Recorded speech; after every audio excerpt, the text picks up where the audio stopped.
Très bien, bonjour à toutes et tous. Pour ne pas faire attendre les gens qui sont just on time et à l'heure, merci à vous pour ça. Nous ne sommes pas encore au complet.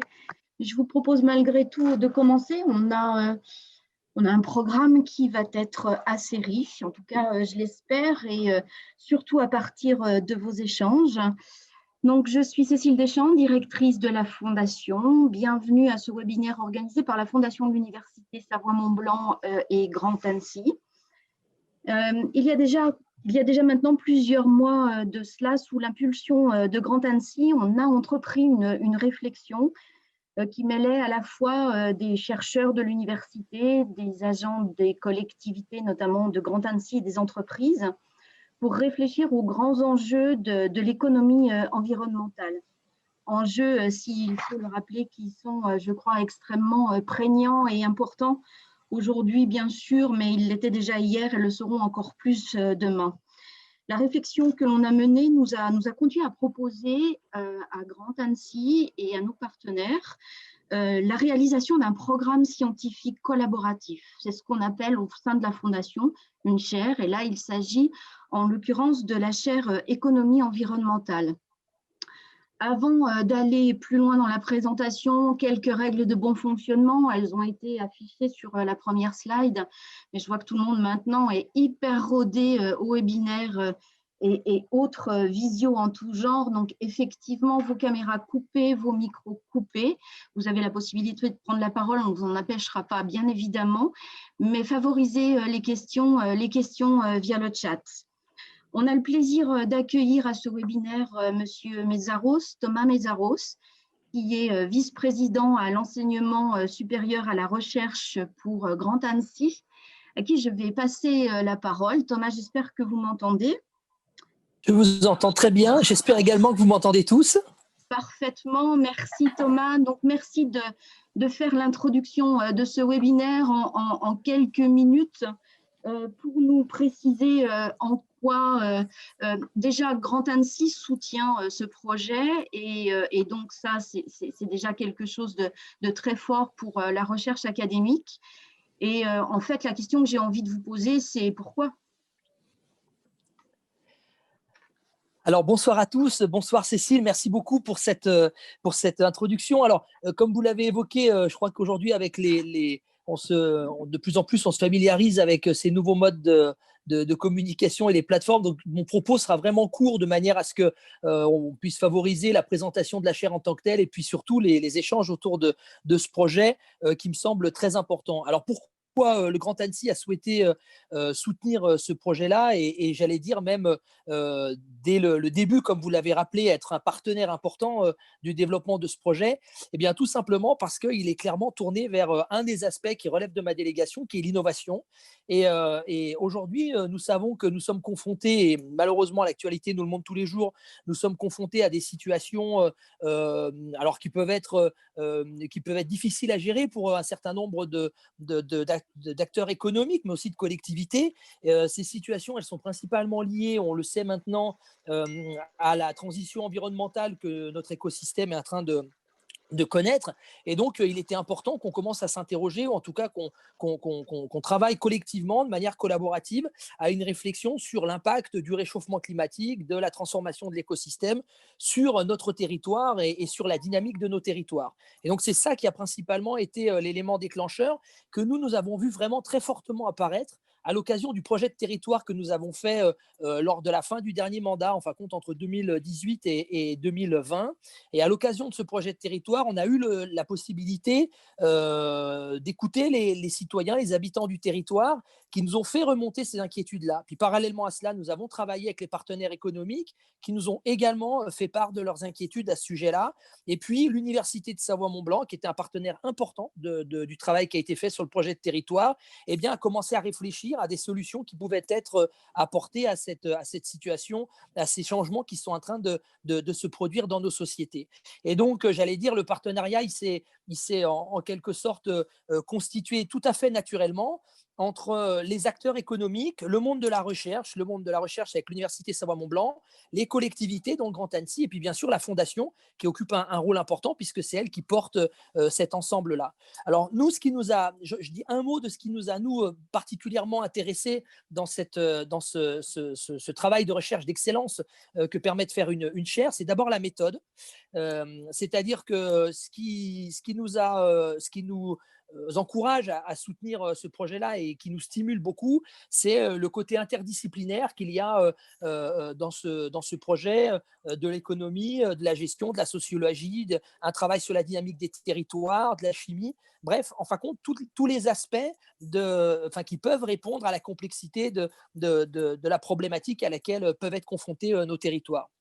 Et puis, toujours en termes de méthode, il y a un deuxième aspect, ce travail collaboratif qui existe entre chercheurs, eh bien, on le retrouve au niveau de notre organisation, de nos organisations, puisque, comme je l'ai évoqué, nous allons avoir des acteurs économiques qui vont travailler ou qui vont, alimenter les réflexions des chercheurs, des collectivités qui sont aussi en attente très forte des réponses qui peuvent être apportées aujourd'hui par les chercheurs. Et puis, bien sûr, la Fondation, comme je l'ai évoqué tout à l'heure, avec l'Université de Savoie-Mont-Blanc, qui vont en favoriser le dynamisme.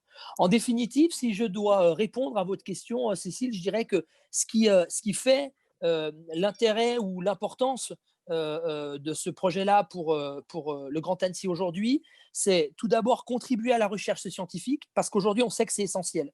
Et j'allais dire, malheureusement, je le redis, le contexte de pandémie dans lequel nous sommes nous montre toute l'importance de la recherche scientifique et également la nécessité de permettre aux chercheurs de travailler ensemble sur des problématiques qui touchent les sociétés. Deuxièmement, c'est aussi un enrichissement, nous le savons, de l'enseignement. Et ça, pour nous, enfin en tout cas pour moi, vice-président à l'enseignement supérieur, et j'allais dire pour les collectivités, c'est très important que sur nos territoires, nous ayons un enseignement de qualité reconnu à l'échelle régionale, nationale et internationale, ce qui est le cas avec l'Université de Savoie-Mont-Blanc. Et puis, je dirais aussi, c'est une richesse pour les acteurs économiques. Et ce que nous trouvons très intéressant, j'ai la chance de participer aux activités du club des entreprises de par ma fonction, c'est qu'on voit qu'il y a également une dynamique de ces acteurs économiques sur le territoire, ils sont non seulement en attente, mais ils ont également envie de participer activement à ces processus de recherche. Et ça, je crois que c'est aussi un point essentiel. Et puis enfin, je dirais, pour le territoire, parce que j'ai commencé en évoquant le projet de territoire et l'importance que cela avait pour les habitants, tout ce travail de recherche qui est fait ou qui sera fait dans le cadre de la recherche, il est également important pour les personnes qui vivent le territoire, qui habitent le territoire. Puis ma foi, si on peut arriver à avoir un modèle qui est un modèle d'excellence ici, en Haute-Savoie, plus généralement, j'allais dire, dans la région Rhône-Alpes et ici en Haute-Savoie, et ben, tant mieux. Et après, on n'aura aucune difficulté à le partager avec d'autres collectivités. Je vous remercie. Merci à vous, Thomas. Vous êtes le bienvenu à toutes les manifestations que l'on fait. Vous êtes un merveilleux ambassadeur. Merci infiniment. Merci. Mais parce que j'y crois, Cécile, c'est pour ça. Mais oui, on sent qu'il y a de la conviction derrière, absolument. Très bien, on va passer la parole à nos intervenants que je vais vous présenter très rapidement. Donc, pour vous présenter ce vaste sujet qui est l'économie environnementale, Aude Pommeret, qui est professeure en sciences économiques à l'Université Savoie-Mont-Blanc et qui est la directrice scientifique de la chaire économie environnementale, aura la lourde charge de poser le contexte et de nous expliquer, de nous faire une introduction à l'économie environnementale, de nous poser les fondamentaux et les grands enjeux. Nous aurons ensuite le témoignage de Florian Paluel, j'espère qu'il est parmi nous, qui est directeur développement durable de l'entreprise Picture, qui a participé à l'enquête dont on va parler d'ici quelques instants, quelques minutes maintenant. Je vous remercie infiniment, Florian, de bien vouloir partager avec nous votre engagement, l'engagement de Picture sur ces questions environnementales, partager avec nous votre expérience et vos pratiques. Et puis, nous terminerons cette séance par une intervention de Annelise Laine, qui a travaillé dans le cadre de la chaire pendant quelques mois pour réaliser un diagnostic terrain, une enquête qu'elle a réalisée auprès des entreprises des deux Savoies et dont elle nous livrera les résultats. Quant à moi, je n'ai plus qu'à vous laisser, à vous souhaiter un très très bon webinaire. Je vous souhaite d'apprendre, de découvrir, d'échanger et dans tous les cas de prendre du plaisir. Et je vous dis à tout à l'heure. Donc, je me permets de prendre la parole pour vous parler de l'économie environnementale. D'abord, l'économie environnementale, c'est un peu un anglicisme, mais qui a l'intérêt d'attirer l'attention et peut-être aussi d'attirer l'attention particulièrement sur le fait qu'on va s'intéresser à l'économie qui prend en compte une dimension environnementale. Donc maintenant, je vais repasser à la version française sur les slides qui vont suivre, mais vous pouvez garder en tête cet anglicisme pendant ma présentation. Alors, pourquoi l'économie de l'environnement? Donc, on va s'interroger sur l'intérêt d'une approche des problèmes environnementaux par l'économie de l'environnement. Donc, tout d'abord, les observations nous incitent à penser qu'il y a des choses à faire. On a des catastrophes environnementales. Donc, on a bien sûr cité la pandémie actuelle. On peut aussi faire référence à Fukushima, aux îles qui disparaissent sous les eaux, aux tempêtes à répétition. On observe aussi que non seulement il y a des choses à faire, mais manifestement, il y a des gens qui sont prêts à faire des choses. On observe des mouvements écologistes, des conférences mondiales de l'environnement, donc ce sont les COP. La COP 21 est très, très connue. Actuellement, on aurait dû avoir la COP 26, mais elle a été retardée d'1 an à cause de la pandémie. Et on a aussi, à l'échelle française nationale, un haut commissariat au climat, une convention citoyenne et un rapport qui a été commandé par le président Macron à Blanchard et Tirole, qui sont d'éminents économistes. Mais ceci dit, on n'a pas grand-chose d'autre. C'est-à-dire que concrètement, on n'observe pas tant de changements que ça dans l'économie actuelle. Alors pourquoi? Parce que c'est très complexe. Alors, je vous ai dressé une liste ici des différentes sources de complexité. C'est interdisciplinaire, il y a des incertitudes, de l'irréversibilité, l'absence de marché, donc de prix, des conflits entre générations et des effets globaux. Tout ça est un peu abstrait, mais en réalité, ça s'applique à peu près à tous les exemples de problèmes environnementaux auxquels vous pourriez penser. Donc, j'en ai fait une petite liste sur la droite, donc les déchets nucléaires, le changement climatique, la gestion de l'eau, l'énergie renouvelable, les véhicules électriques, les métaux rares, et je pense tout autre exemple. Donc, ce que je vous suggère, c'est que sur le chat, vous me précisiez quel exemple vous intéresse particulièrement ou que vous me suggériez certains exemples que je n'aurais pas pu avoir en tête et sur lesquels je pourrais revenir.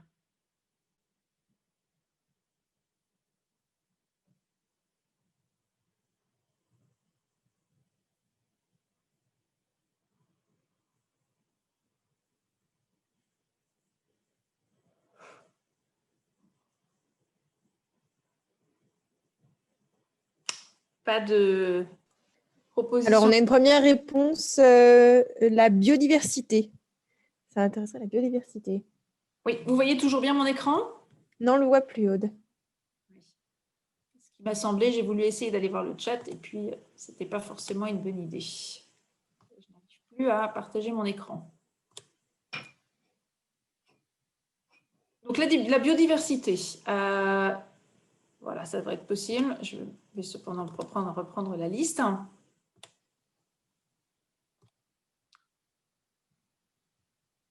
Donc, en ce qui concerne l'interdisciplinarité, donc évidemment, on va avoir besoin des biologistes, des écologistes pour comprendre tous les phénomènes qui sont physiques, biologiques liés à la biodiversité. Ensuite, on a énormément d'incertitudes. L'évolution de biodiversité est sujet à énormément de chocs. Donc, on ne va pas pouvoir prévoir l'évolution des espèces, les évolutions d'un écosystème sans prendre en compte les différentes sources d'incertitude. Ensuite, on a des irréversibilités qui sont très fortes. Une fois qu'une espèce a disparu, elle a disparu. D'accord? Et a priori, on ne sait pas comment la faire réapparaître. On n'a pas de marché, on n'a pas de prix pour la biodiversité. D'accord? On ne peut pas... on essaie d'y mettre une valeur, ça a été dans l'air du temps, mais on est beaucoup moins avancé, par exemple, que pour le carbone, pour lequel on n'a pas non plus de prix uniforme et global. On a des conflits entre générations. La biodiversité, c'est aujourd'hui qu'il faut faire quelque chose, mais ce n'est pas tellement pour nous, en fait. On n'a pas vraiment actuellement, on ne subit pas de plein fouet des problèmes de disparition de la biodiversité. Alors, ce seront les générations futures qui auront à gérer ce type de problème. même si peut-être qu'une interprétation de la pandémie peut passer par la biodiversité déjà. Et enfin, on a des effets globaux, c'est-à-dire que la biodiversité qui disparaît à l'autre bout du globe nous affecte, nous, en Europe et dans l'intégralité des pays du monde. Je ne sais pas si j'ai le temps de traiter un autre exemple, s'il y en avait d'autres qui étaient… Alors, il y en a plusieurs autres. On a les métaux rares, les déchets conventionnels, la qualité de l'air ou alors l'épuisement des ressources. Allez, je vais prendre les métaux rares qui étaient déjà sur mon slide. Donc, les métaux rares, ça nécessite d'avoir une très bonne connaissance de la géographie, de la géologie, aussi des différentes utilisations de ces métaux rares. Donc, si on s'intéresse à la transition énergétique, bien de connaître exactement, par exemple, la composition des panneaux solaires et ce par quoi on pourrait substituer les métaux rares dans les panneaux solaires. En ce qui concerne les métaux rares, on a énormément d'incertitudes, que ce soit des incertitudes géologiques, mais aussi des incertitudes industrielles sur la façon dont ils vont pouvoir être utilisés dans la production. On a aussi des irréversibilités dans l'utilisation des métaux rares parce que, alors on a possibilité souvent, ces métaux rares, de les recycler. Mais en attendant, une fois qu'on s'est engagé dans un processus de production qui utilise des métaux rares, si on développe un véhicule électrique avec des batteries uniquement comportant du cobalt, eh bien, on a une irréversibilité ensuite à changer le processus de production. De la même façon, alors là, on a un prix pour les métaux rares, mais il n'est pas sûr que ce prix intègre toute la valeur de ces métaux rares. On n'est pas sûr que ce soit le juste prix. Les considérations qui vont être géopolitiques ou les considérations de risques liés à la localisation de l'essentiel de la chaîne de valeur ne sont pas prises en compte par les prix de marché actuels. De nouveau, on a un conflit entre les générations. Une fois qu'on aura épuisé les métaux rares, on aura épuisé les métaux rares et le problème sera pour les générations futures. Et on a de nouveau des effets globaux parce que, eh bien, on a du cobalt qui est essentiellement au Congo, qui est essentiellement raffiné en Chine et puis qui est largement utilisé dans le reste du globe. Voilà, je vais peut-être avancer d'autres exemples par la suite. Pourquoi, alors que c'est donc très interdisciplinaire, s'intéresse-t-on à l'économie de l'environnement? Parce qu'on a besoin de prendre des décisions. Et donc, pour déterminer quelles décisions prendre, on a besoin de mobiliser le raisonnement économique. Donc, j'ai fait figurer sur ce slide quelques exemples à différents niveaux de décision. Donc, les décisions d'investissement pour une entreprise, elle va avoir besoin d'évaluer les coûts d'abattement, par exemple. Donc, c'est les coûts de réduire les émissions. Elle va avoir besoin d'évaluer les goûts des consommateurs aussi, pour savoir si elle peut ou non faire différents choix de production. Donc, ça, c'est pour les décisions plutôt au niveau des entreprises. Pour les décisions publiques, on a aussi besoin d'avoir une évaluation des dommages environnementaux pour savoir eh bien, quelle est l'ampleur de la réponse à apporter compte tenu de l'ampleur de ces dommages. Et ça va permettre de choisir et de calibrer les instruments. Est-ce qu'il faut faire des subventions? Est-ce qu'il faut mettre en place des normes, des interdictions, de la taxation? Et enfin, encore à un niveau supérieur, il y a des décisions à prendre concernant les législations internationales. Et là, on s'écarte peut-être un peu des sujets principaux de la chaire qui sont peut-être plus locales que ceux-là, mais qui vont concerner la labellisation des fonds d'investissement. Quand est-ce qu'on va considérer qu'un fonds d'investissement est véritablement vert? À partir de, par exemple, quelle proportion de titres d'entreprises vraiment vertueuses est-ce que ça va correspondre? Et là, après tout, des entreprises du Grand Annecy pourraient être concernées. Ou bien les décisions de mettre ou non en place des taxes carbone aux frontières qui sont actuellement vraiment discutées au niveau de la Commission européenne. En ce qui concerne les autres disciplines, eh bien, il faut faire confiance aux experts, c'est-à-dire, par exemple, pour le changement climatique, au GIEC, en ce qui concerne les mesures physiques et la climatologie. Dans le cadre de cette chaire, c'est pour ça qu'on s'est entouré et qu'elle est très interdisciplinaire. D'autres disciplines, on n'a pas que des économistes, justement parce qu'on a besoin d'avoir des informations pour faire des raisonnements économiques corrects et déterminer les décisions à prendre. Donc ensuite, eh bien, l'économie, le raisonnement économique est pas mal en aval, mais il n'est pas complètement en bout de chaîne. Ensuite, on a essentiellement les décisions des différents acteurs privés et les décisions publiques. Et l'analyse économique est quand même assez peu suivie des faits. Notamment dans le domaine public, la politique environnementale reste assez largement un vœu pieux, même si on voit qu'il y a différentes choses qui se mettent en place, j'y reviendrai plus tard. Et on ira même parfois jusqu'à entendre qu'il y a une recherche de recettes fiscales plus qu'un changement des incitations. C'est-à-dire qu'on questionne même les objectifs des politiques quand elles sont mises en place. Alors, est-ce que ça signifie, face à toute cette complexité, qu'il faut tout abandonner? Certainement pas. Donc, l'analyse économique est une condition nécessaire. Certainement, il faut distinguer les problèmes économiques des problèmes politiques.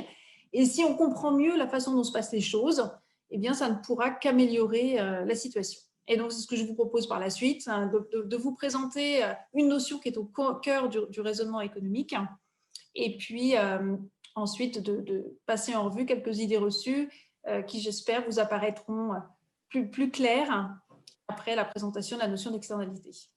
Aude, nous avons une question. Pourquoi l'économie de l'hydrogène est-elle écologique? Alors, ça devait être dans tes 2 slides précédents. Oui. L'hydrogène n'est pas explicitement sur ce slide. Donc, pourquoi l'économie de l'hydrogène est-elle écologique? Alors, l'hydrogène peut être utilisé comme une source d'énergie. De nouveau, c'est extrêmement interdisciplinaire. Donc, ce que j'en prends, c'est qu'il nous arrive certaines connaissances, par exemple, pour la possibilité d'avoir des véhicules à l'hydrogène. Et par ailleurs, on a aussi connaissance pour l'instant de l'hydrogène comme un moyen de stockage pour les énergies intermittentes. Voilà. Et donc, dans nos raisonnements économiques, il faudra intégrer la possibilité d'avoir des véhicules qui fonctionnent à l'hydrogène et la possibilité de gérer l'intermittence avec un stockage qui serait via l'hydrogène, c'est-à-dire avec de l'électrolyse d'abord et puis de la méthanation ensuite. Mes connaissances techniques s'arrêtent là. Ok, merci. Il nous reste un peu plus de 10 minutes. D'accord, donc je poursuis rapidement. Donc, la notion d'externalité. Donc, les slides qui vont être sur ce sujet pourront éventuellement paraître simplistes, mais le raisonnement est assez puissant et puis normalement, ça devrait être compréhensible. Donc, tout est autour de cette première phrase en haut. Pour une entreprise, émettre librement du CO2 est du même ordre qu'utiliser de la main-d'œuvre sans la rémunérer. Donc, imaginons que vous êtes un chef d'entreprise, ce qui est potentiellement très proche de la réalité. On vous propose de la main-d'œuvre que rien ne vous oblige à rémunérer et que d'ailleurs aucune autre entreprise ne paye. Donc, dans ce cas-là, qu'allez-vous faire? Vous n'allez pas payer pour utiliser cette main-d'œuvre. Pourtant, l'utilisation de cette main-d'œuvre occasionne des coûts. Donc, les personnes qui travaillent font des efforts, elles passent du temps.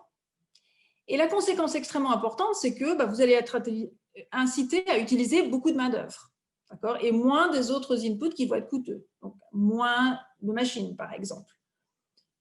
Moins de certaines matières premières, puisque vous pouvez utiliser très largement de la main-d'œuvre qui n'est pas coûteuse.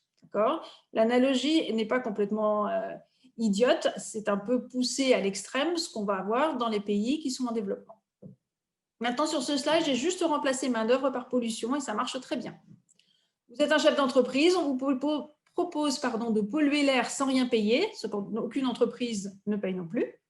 Dans ce cas-là, vous ne payez pas pour polluer. Et pourtant, cette pollution occasionne des coûts sur la santé, ça réduit l'efficacité des autres entreprises.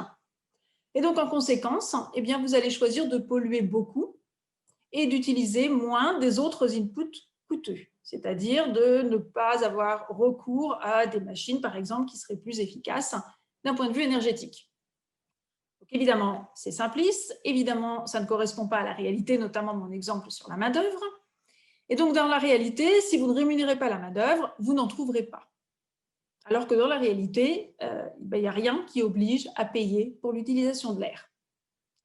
Lorsque vous rémunérez la main-d'œuvre, il y a un équilibre qui se produit, qui se met en place entre les coûts et les bénéfices de l'utilisation de la main-d'œuvre. L'entreprise va avoir une incitation à utiliser l'emploi en quantité qui va être optimale pour la société, parce que ça va juste balancer les coûts et les bénéfices pour la société d'utiliser cette main-d'œuvre. Et on peut laisser le marché s'en occuper librement. alors que la pollution est un coût externe, et donc j'arrive à ma notion d'externalité, parce qu'il n'est pas subi par celui qui l'occasionne. Donc une entreprise qui pollue ne subit pas le coût de la pollution, par contre elle l'occasionne. Et donc l'entreprise va avoir une incitation à polluer le plus possible, ce qui n'est pas optimal pour la société. On ne va plus avoir cet équilibre subtil qui se met en place entre coûts et bénéfices. Donc, quelles sont les conséquences? L'intervention publique est nécessaire pour que soit internalisé le coût externe. On parle dans ce cas-là d'une existence d'une défaillance de marché. Si on laisse le marché faire tout seul, eh bien, on ne va pas avoir le bon niveau de pollution qui va se mettre en place. Et l'entreprise doit payer pour la pollution, de sorte que le prix de la pollution corresponde au coût occasionné pour la société. Et grâce à ça, l'entreprise va polluer au niveau qui est optimal pour la société. Donc, de nouveau, c'est un exemple simpliste, mais j'espère qu'il a été clair. Donc, s'il est bien compris, il peut vraiment aider facilement à combattre certaines idées reçues. Avant de passer aux idées reçues, peut-être quelques exemples du prix en question. Donc, l'État français utilise un prix pour ses investissements publics, un prix du carbone. Donc, il va l'utiliser pour valoriser les émissions. Donc, ça va arriver lorsqu'il y a moins de carbone émis dans un investissement, ça va arriver en réduction des coûts. Et donc, voilà ce que l'État français s'est fixé comme dynamique de coût pour le carbone entre maintenant et 2050. Donc, ça part de 54 € qui est le prix actuel pour arriver à un niveau très élevé en 2050, mais en passant par un point d'ancrage qui est de 250 € la tonne de CO2 émise ou de CO2 équivalent en 2030.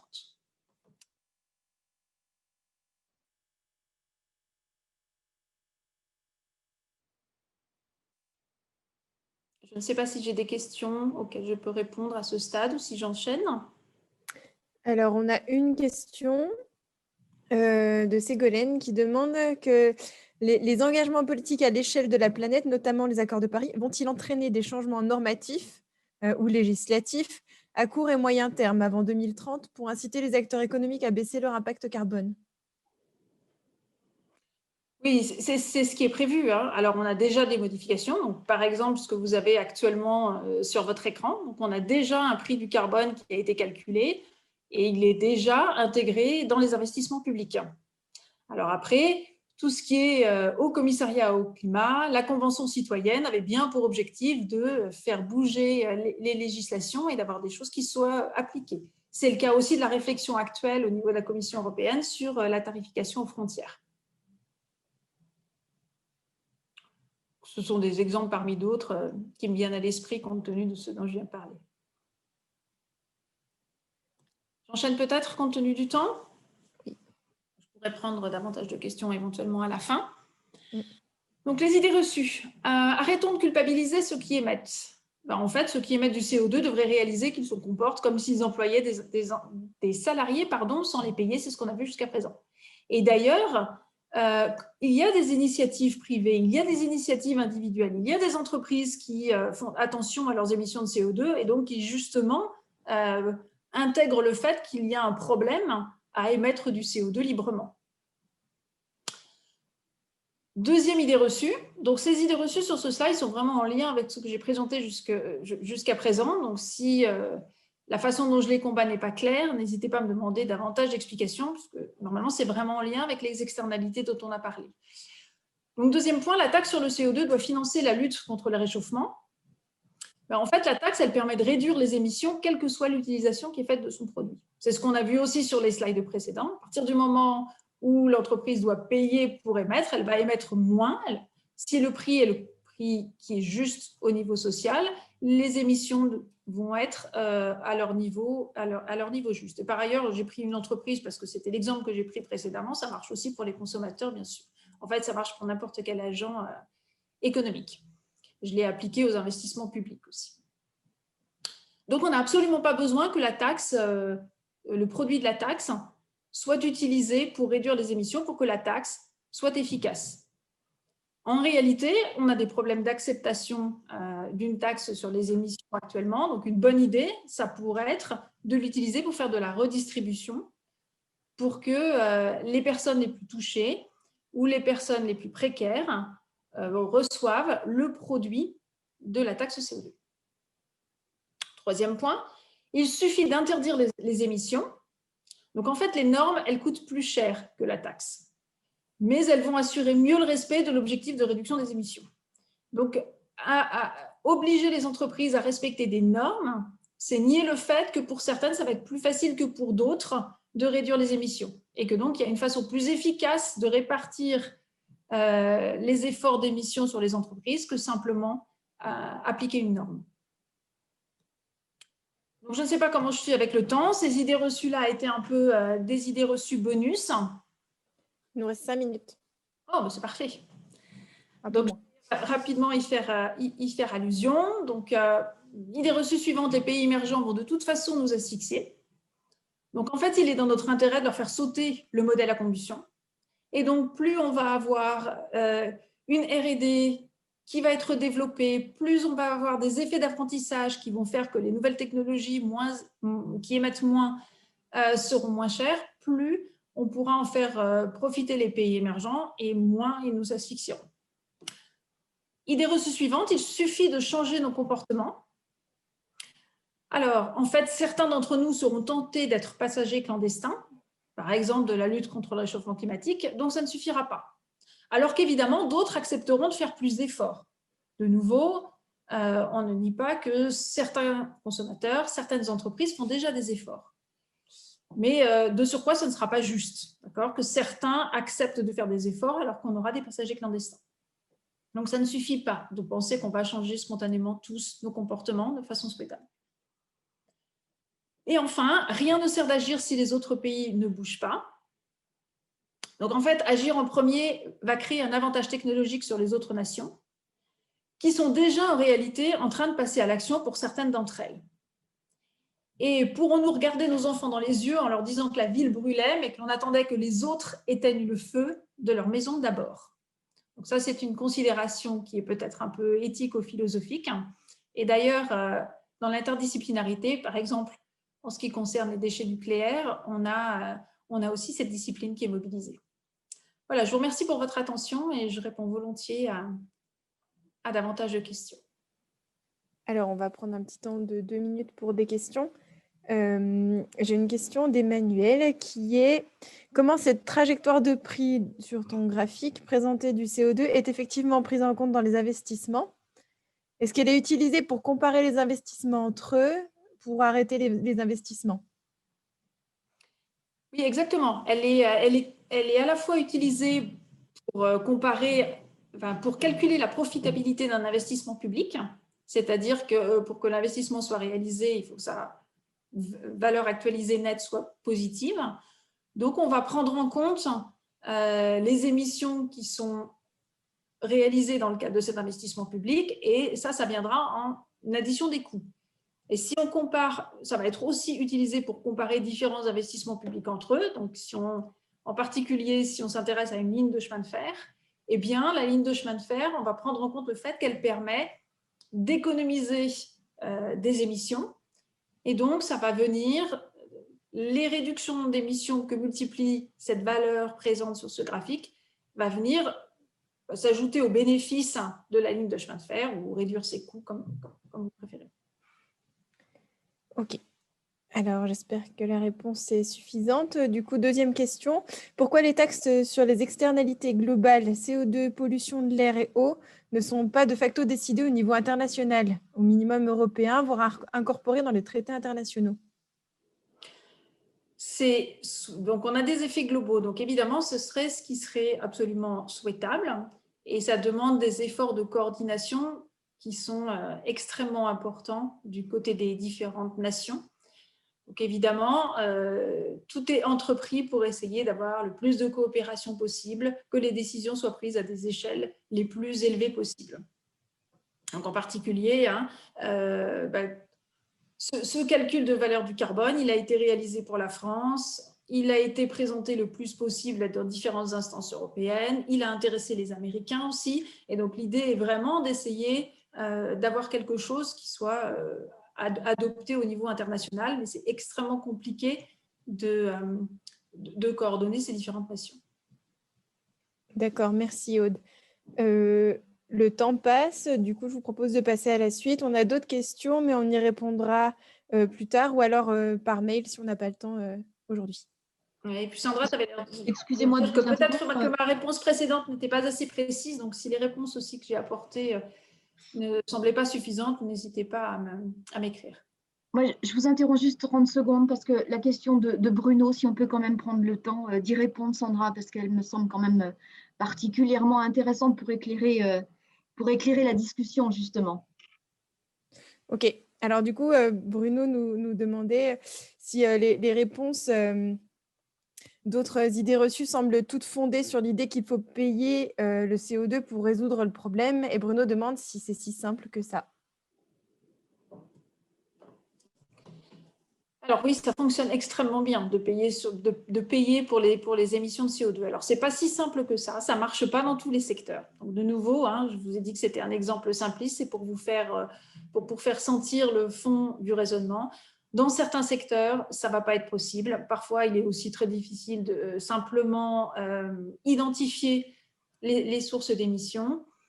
De nouveau, on a aussi ce problème de tarification aux frontières qui rend les choses un petit peu compliquées. Donc, évidemment, ça demande une réflexion par secteur, une réflexion au niveau des différentes activités, mais sans nécessairement aller jusqu'à dire qu'il faut faire payer, donner un prix au carbone, ça donne une idée de la valeur de la contrainte qui va devoir être présente de toute façon. Il va falloir réaliser un effort pour modifier les émissions, c'est sûr, et donc la taille de cet effort va être mesurée par ce prix, qui après peut être décliné de façon complètement différente. C'est assez immédiat et facile de parler de taxes, ça ne s'applique pas à tous les secteurs d'activité, ça ne fonctionne pas pour tout, mais ça donne une idée de l'effort qui est à réaliser. Et donc pour les investissements publics, par exemple, ça marche bien. Là, pour le coup, c'est pour ça que c'est déjà appliqué. Après, pour d'autres secteurs, effectivement, c'est à voir. Sans oublier qu'on a aussi un marché du carbone, donc avec un prix sur ce marché du carbone, qui normalement doit correspondre exactement à la taxe. D'accord. Merci beaucoup, Aude. Merci à vous tous pour vos questions. On aura une slave de questions ensuite, plus tard, sur les différentes parties. Maintenant, on va passer la parole à Florian.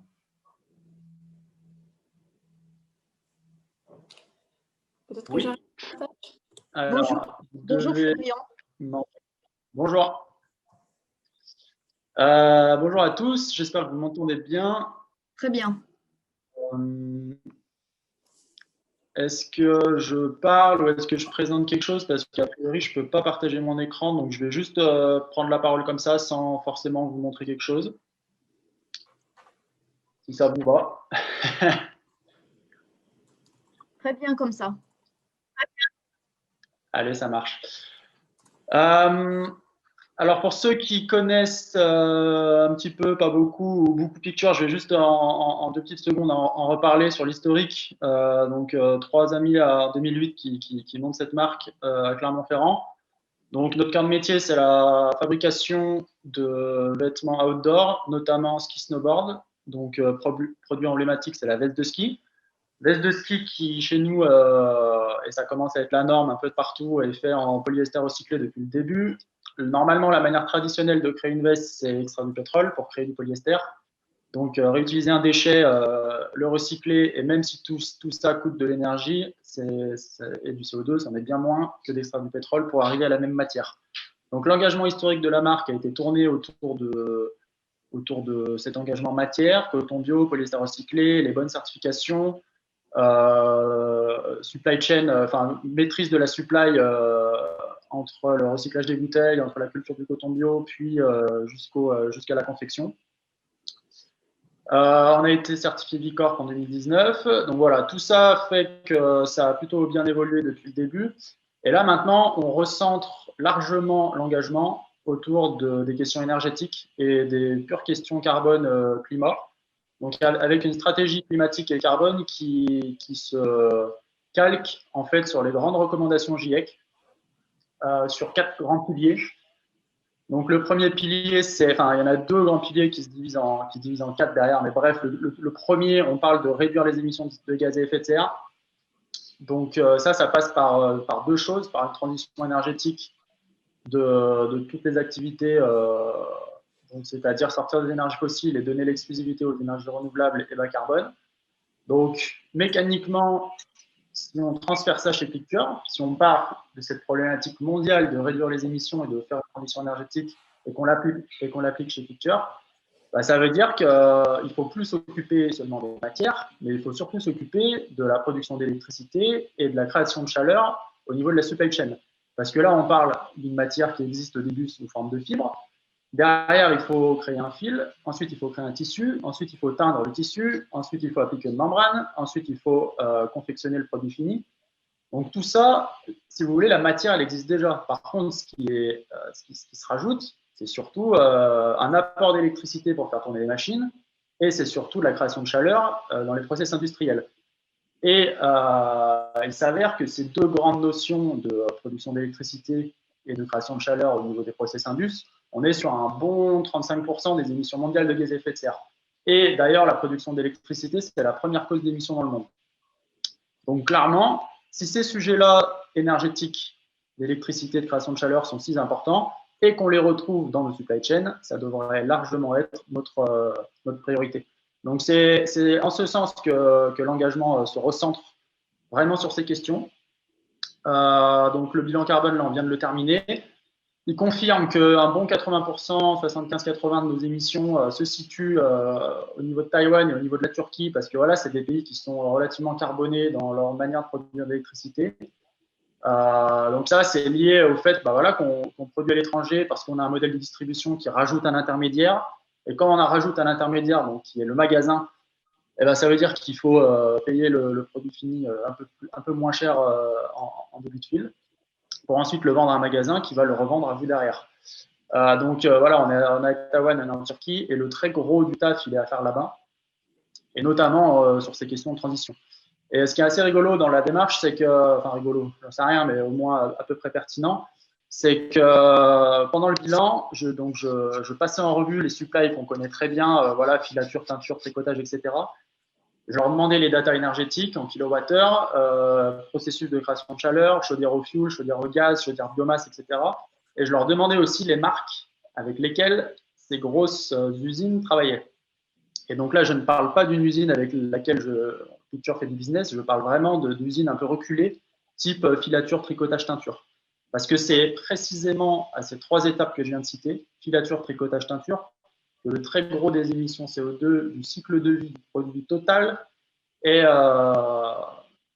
sont attribués. Donc bref, je reçois les datas de l'usine de tricotage filature et je me rends compte que déjà, on ne représente qu'un petit pourcentage du volume total de l'usine. Donc c'est-à-dire qu'on est peu influent et inexistant en termes d'influence. Bref, c'est pas pareil ce que je viens de dire. Et surtout que Decathlon était présent dans les marques qui travaillaient avec cette usine. Et donc là, en fait, savoir qu'il y a Decat et savoir qu'il y a d'autres grosses entreprises, c'est un levier majeur d'amélioration parce que derrière, on peut les contacter et on peut mener des projets avec eux.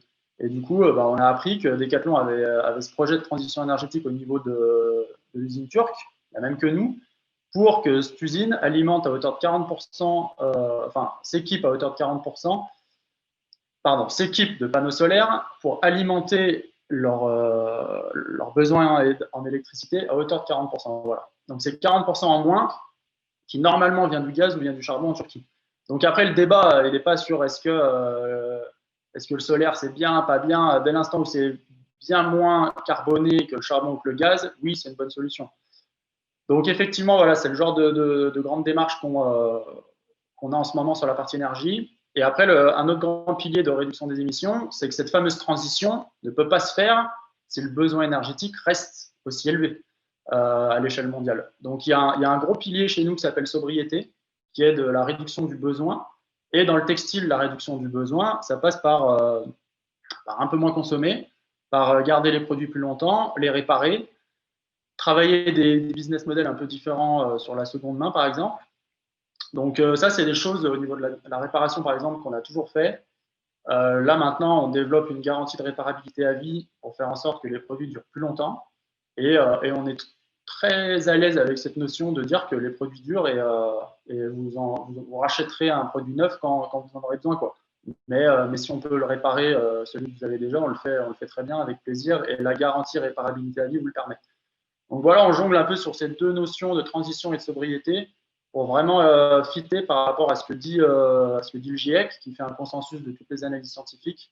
Et après, bien sûr, qu'on aura un pilier de puits de carbone pour cette fameuse contribution à la neutralité, réduire d'un côté et augmenter la capacité des puits de carbone naturels à absorber de l'autre. Et donc ça, ça va passer par des financements chez nous qui vont être débloqués pour contribuer à cette fameuse neutralité. Donc on ne va jamais se dire neutre en carbone, parce qu'à l'échelle d'une entreprise, ça ne veut rien dire. Mais par contre, les investissements qu'on fera sur des projets de transition ou sur des projets de reforestation, par exemple, ça contribuera à ce que les puits de carbone puissent se développer. Voilà à peu près pour ce revirement de situation au niveau de l'engagement.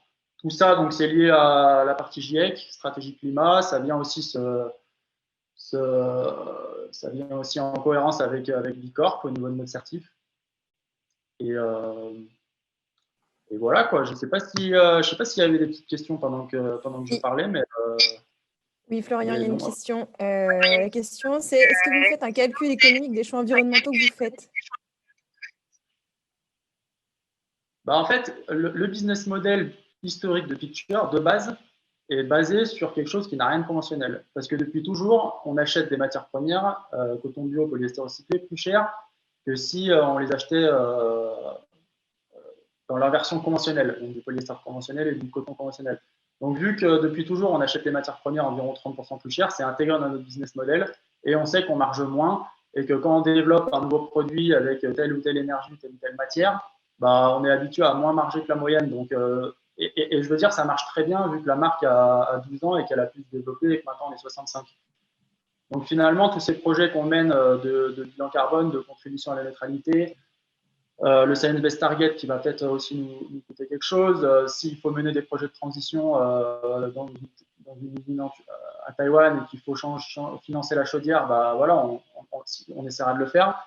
Et tout ça rentre pour nous dans un contexte de business model qui fonctionne comme ça depuis le début. Et vu que les matières, ça fait 12 ans qu'on les travaille et qu'on est très habitué à travailler comme ça ouvre maintenant une voie pour des nouvelles choses, quoi. Et une autre question, quelles sont les appréciations consommateurs de votre démarche Picture? Quelles sont les quoi, pardon? Les appréciations des consommateurs. Depuis toujours, ça a été très positif.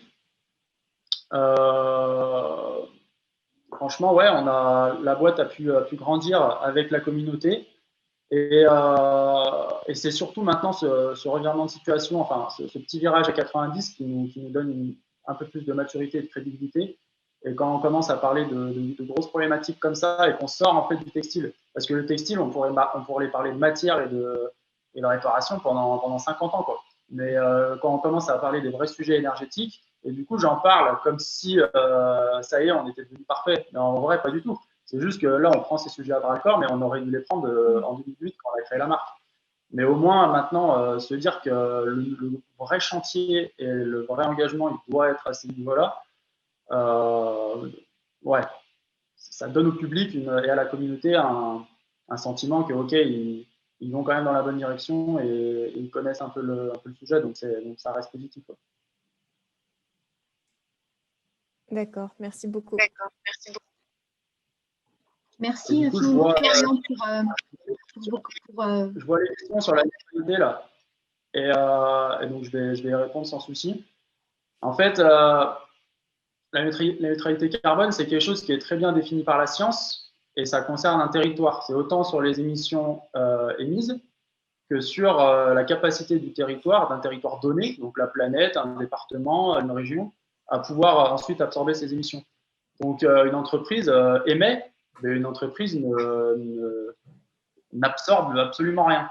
Donc, les émissions, elles sont directes, elles partent dans l'atmosphère, alors que les investissements dans les énergies ou dans la reforestation, ce sont des investissements qui vont permettre quelque chose plus tard, alors que les émissions, elles, sont déjà dans l'atmosphère. Donc, cette temporalité fait qu'une entreprise n'est pas neutre en carbone, absolument pas. Une entreprise contribue à la neutralité.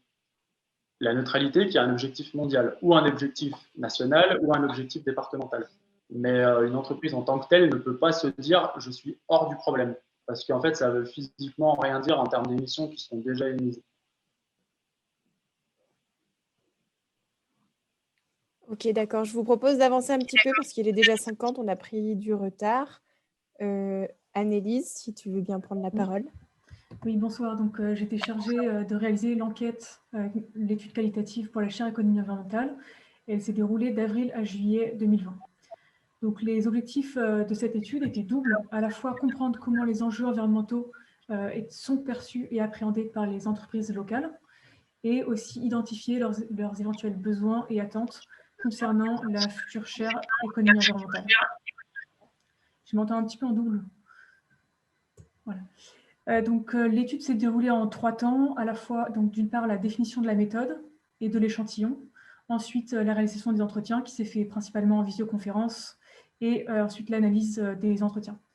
Donc, pour la méthode de la conversation, on a choisi la méthode de la conversation, qui consiste à réaliser les entretiens dans une logique de co-réflexion avec les interlocuteurs et pas sur eux, en fait, pour laisser émerger les sujets les plus pertinents à leurs yeux. Ensuite, pour la définition de l'échantillon, on a identifié un panel d'entreprises le plus homogène possible, à la fois des entreprises de différents secteurs, de différentes tailles, de différentes localisations, de différentes intensités d'émissions de gaz à effet de serre. Pour la localisation, donc voilà, en fait, vous pouvez voir que sur une 60aine d'entreprises, 24 ont répondu. Donc, on peut voir les logos sur la slide. C'est un panel homogène, mais il faut quand même noter que les répondants avaient une sensibilité un peu supérieure à la moyenne aux enjeux environnementaux. Et puis, il y a aussi pas mal d'entreprises qui étaient en difficulté suite à la crise du Covid, qui n'ont pas répondu à cause de ça. Voilà. Alors, on peut parler des premiers constats qui sont donc suite à cette étude-là. J'ai constaté que il y avait différents niveaux les différents niveaux de prise de conscience au niveau des enjeux environnementaux. Les interlocuteurs sont globalement réceptifs à la cause environnementale, mais il y en a très peu qui ont pris vraiment la mesure des avertissements de la communauté scientifique, en l'occurrence du GIEC, mais aussi sur les sujets de biodiversité, etc. Donc, pour citer l'un d'eux, il dit « Si on veut lutter contre le changement climatique, il faut suivre ce que les experts du GIEC disent. » Et un autre dit « Dans 10 ans, il faudra avoir diminué de 46% les émissions de gaz à effet de serre en France. » Donc, il fait référence à la stratégie nationale pour une économie bas carbone. Quels que soient ces niveaux de prise de conscience, la majorité des interlocuteurs ont reconnu ou observent la présence de paradoxes entre la logique de croissance et les actions en faveur de l'environnement. Donc, comme l'une d'elles disait, les règles du jeu sont adverses. Et en fait, c'est qu'ils ont l'impression que les entreprises sont prises dans des logiques de rentabilité qui sont intrinsèques à leur modèle économique de départ, donc dès leur création. Et donc, ils reconnaissent aussi que ces modèles, ces logiques économiques sont incompatibles avec la finitude du système Terre. Et donc, la picture disait justement, la notion de croissance infinie n'est pas compatible avec la réduction nécessaire des émissions de gaz à effet de serre. Et malgré ces paradoxes, il y a toute une batterie d'actions qui sont mises en place par les entreprises de l'enquête. Avant de les mentionner, on peut quand même citer la stratégie d'un seul entrepreneur qui avait décidé, tout simplement, sa stratégie était d'externaliser son action environnementale. Donc, tout simplement, il a décidé de donner un pourcentage de son chiffre d'affaires à des spécialistes de l'environnement. Et c'était, selon lui, la manière la plus efficace d'agir pour l'environnement.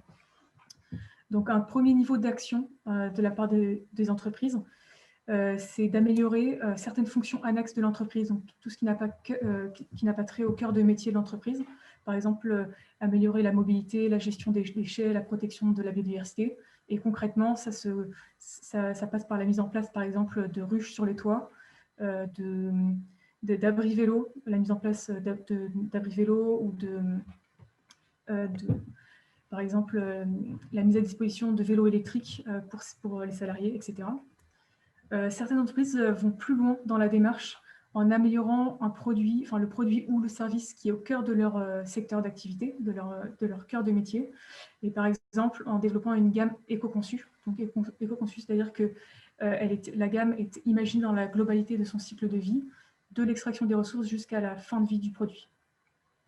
Et parfois aussi, le métier même, le savoir-faire des salariés était amélioré par de la formation. Par exemple, il y a une entreprise qui a formé ses salariés à un logiciel d'éco-conception. Quelques plus rares entreprises ont adopté une raison d'être, ou sont devenues une entreprise à mission. Donc, c'est un statut qui est permis par la loi Pacte de 2018, ou alors qui ont basé leur stratégie sur des objectifs sociaux ou environnementaux. Par exemple, je reprends l'exemple de Picture aussi qui disait si les solutions aux problèmes climatiques sont ceux du GIEC, alors il faut les adapter à notre business, ni plus ni moins. Et donc, Florian avait décidé de traduire ces objectifs du GIEC en action, en termes d'action pour l'entreprise. Et puis, dans le panel aussi, il y avait des entreprises,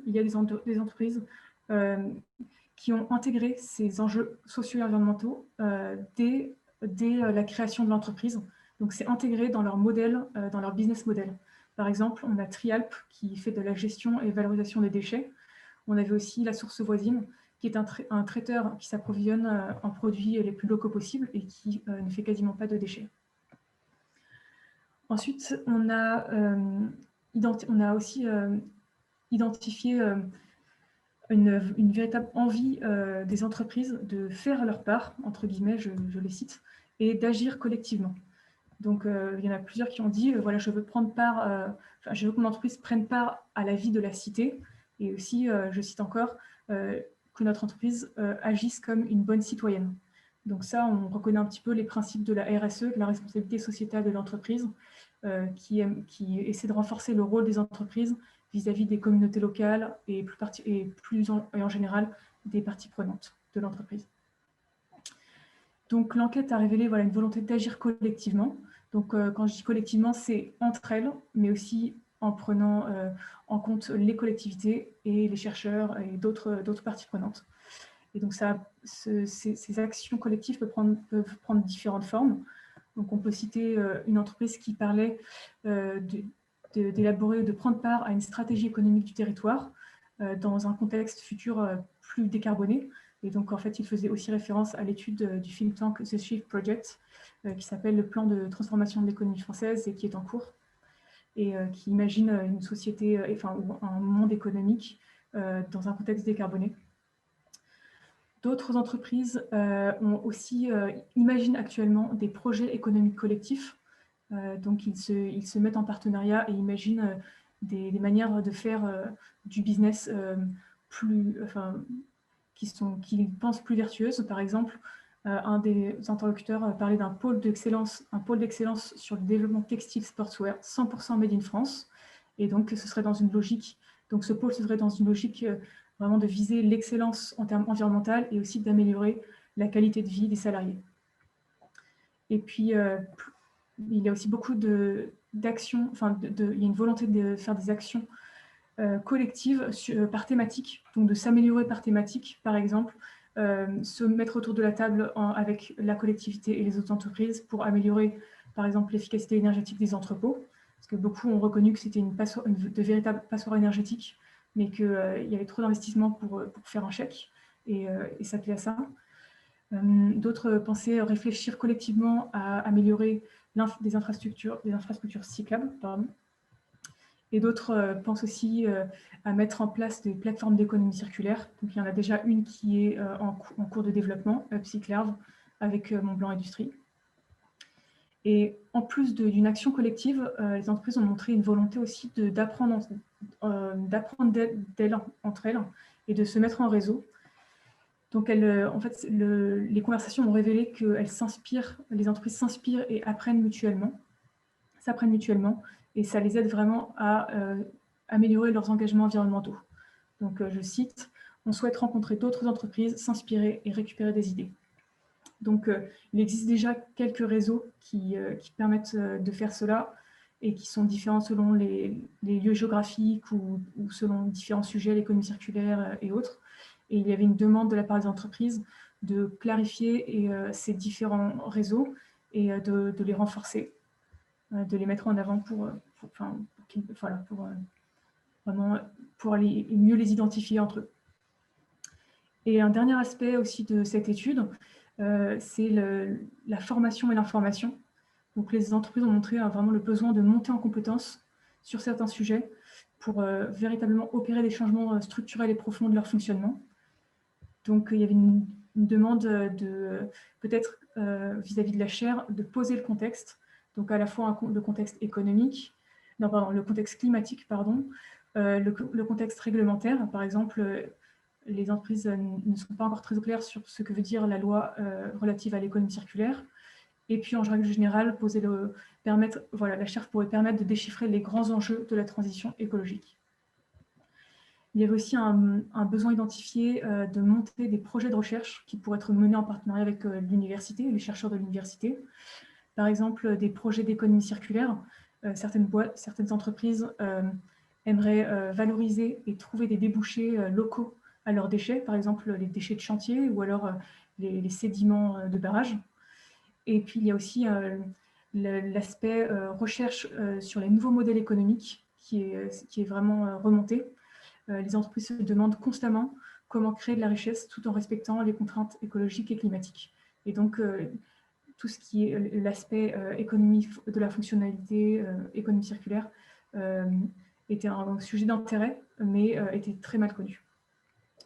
Et donc, ces besoins d'information et de formation pourraient se traduire, par exemple, par la création d'une offre de formation initiale ou continue pour mettre sur pied les métiers de demain. Et l'étude s'arrête là.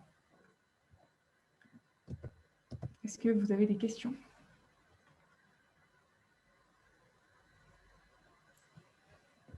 Alors, je ne vois pas de questions spécifiquement par rapport à l'étude. Annelise, merci beaucoup pour ton intervention. En revanche, j'ai une question un peu plus générale de Guillaume sur le fait, c'est peut-être plus pour Aude, y a-t-il une méthodologie sûre ou équitable pour quantifier l'impact carbone d'une entreprise ? On parle du from cradle to grave, du berceau à la fin du produit. Est-ce qu'on inclut le méthane ou les autres gaz à effet de serre ? Paleux a très bien répondu en fait sur le chat. Donc, c'est fait par le bilan carbone, les analyses en cycle de vie. Et oui, le méthane est pris en compte. On parle en général de CO2 équivalent, c'est-à-dire qu'on va convertir le méthane en prenant en compte à la fois sa dimension de gaz à effet de serre, mais aussi le temps qu'il va rester dans l'atmosphère en comparaison avec le CO2 pour convertir d'une certaine façon le méthane en CO2. Donc oui, c'est pris en compte.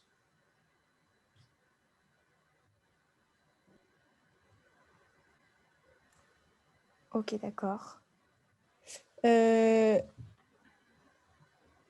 Une autre question, est-ce que l'étude est accessible et publique ? Je vais laisser Cécile ou Aude répondre. Je vais répondre. Je vais répondre effectivement. Elle est accessible, mais elle n'est pas publique. Donc ça, c'est une, une réponse. Non, on peut tout à fait vous la faire passer à votre demande. Donc, on peut envoyer à ceux qui ça peut intéresser, on peut le renvoyer par mail. Mais aujourd'hui, elle n'est pas publique au sens où elle n'est pas très largement diffusée.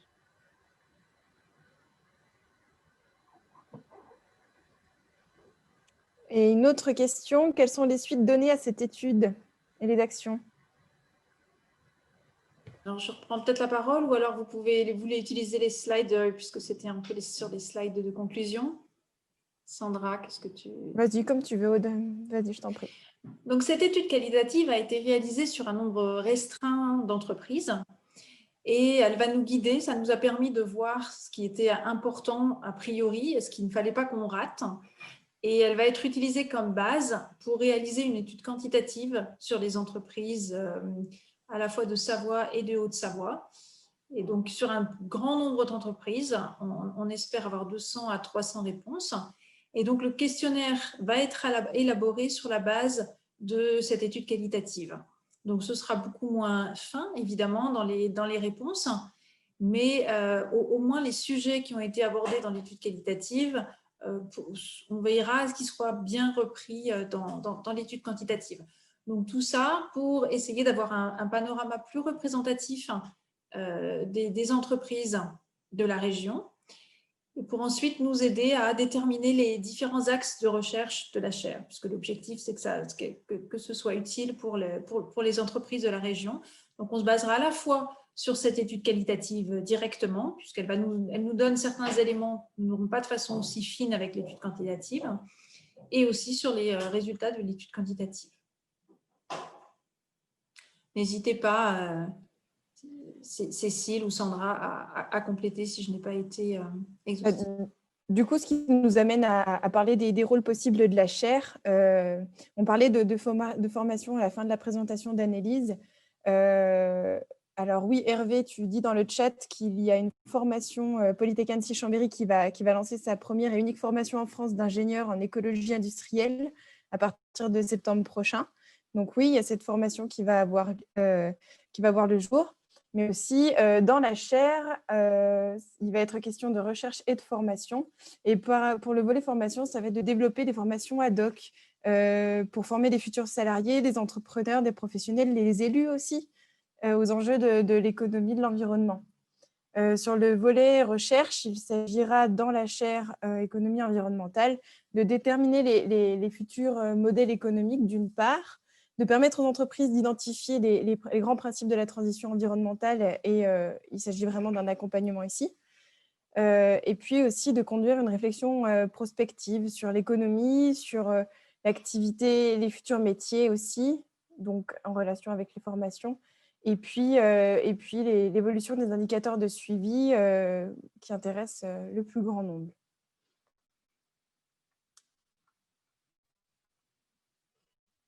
Nous avons une autre question. Ah non, ce n'est pas une question. Alors, il s'agit le fait que les industriels peuvent bénéficier du programme de formation nationale ProRéfé, gratuit pour les... D'accord, formation de référent. D'accord, très bien. Merci pour l'information, David. Donc, dans le chat, vous pouvez avoir l'information sur une formation disponible pour les industriels. Alors, je prends la main vraiment en très très peu de temps. Je sais qu'on a un petit peu dépassé le temps. Vous l'aurez compris, c'est un projet qui est ambitieux, mais c'est aussi une thématique qui est complexe. Aude nous l'a bien exprimé en début de séance en posant un petit peu les fondamentaux de l'économie environnementale. On en est au début de ce projet qui se veut être construit collectivement, en collaboration et dans le temps. Et d'ailleurs, on n'est pas les seuls à travailler sur ce sujet-là. Et je vais profiter de la présence de Rémi Forçant parmi nous. Rémi, si tu es toujours avec nous, pour vraiment en 2 minutes, avant que les gens nous quittent, nous présenter ton projet, si tu le veux bien. Oui, bonsoir. Bonsoir à tout le monde. Et voilà, et quant à moi, je vous laisse et vous dis à très bientôt. Sandra, je te laisse continuer. Rémi, merci. Ce projet qui est en gestation actuellement, c'est un projet sur lequel je travaille avec d'autres personnes d'ailleurs depuis plusieurs mois, enfin presque plus d'une année même maintenant, sur le développement d'une filière économie environnementale justement, avec un objectif ou une ambition sur plusieurs niveaux. Hein. Il y a un niveau environnemental, donc afin de permettre aux entreprises, aux territoires de se développer en respectant les limites planétaires et la vie sous toutes ses formes. Un niveau économique qui permettra de construire les conditions de transition des entreprises, soutenir les efforts des collectivités, parce qu'on ne peut pas dissocier les collectivités des entreprises dans ces enjeux, et des acteurs clés de façon inclusive, notamment en ce qui concerne un certain nombre d'actions qui seront mises en place à l'échelle locale comme à l'échelle nationale. Et enfin, au niveau du territoire, d'engager un changement de modèle économique. En fait, c'est des ambitions importantes, mais c'est des ambitions qu'on peut tenir à une échelle locale avant d'envisager de les élargir à une échelle plus régionale. Que dire de plus? Ce projet, pour l'instant, a reçu le soutien de la collectivité du Grand Annecy. Un certain nombre d'entreprises avec lesquelles j'ai travaillé soutiennent également la démarche. Donc, on est dans une phase de constitution sous forme associative qui devrait voir le jour théoriquement sur fin d'année ou début d'année suivante. C'est vraiment une ambition pour accompagner les entreprises dans leur démarche de transition, évidemment. Aujourd'hui, c'est un enjeu qui est à la fois une demande des entrepreneurs, mais imposée également par la législation. C'est également un projet qui vise à soutenir les démarches de résilience à l'échelle des collectivités, mais aussi des entreprises, du coup. Et à ce titre-là, on engage évidemment des actions avec un certain nombre de partenaires, de filières qui sont déjà sur le territoire. Alors, les filières d'excellence de notre territoire, mais aussi les partenaires issus du tourisme, l'agriculture, etc. Et donc, on est dans ce démarrage d'activité, en tout cas, je l'espère prochainement. Voilà. Merci beaucoup, Rémi, pour ces précisions. Je vous propose de conclure maintenant, puisqu'on a dépassé de 10 minutes l'horaire. Je souhaitais remercier Grand Annecy pour son soutien et pour l'intervention à ce webinaire. Également les interventions d'Aude et d'Annelise et de Florian. Et surtout, je voulais vous remercier tous d'avoir participé à ce webinaire et d'avoir interagi comme ça sur le chat. Si jamais nous avons oublié de répondre à une de vos questions, Mathilde a mis les coordonnées de l'équipe dans le chat et vous pouvez à tout moment nous envoyer un email. Et je vous donne rendez-vous au prochain webinaire sur la mobilité le 14 janvier prochain. Voilà, merci beaucoup et belle soirée.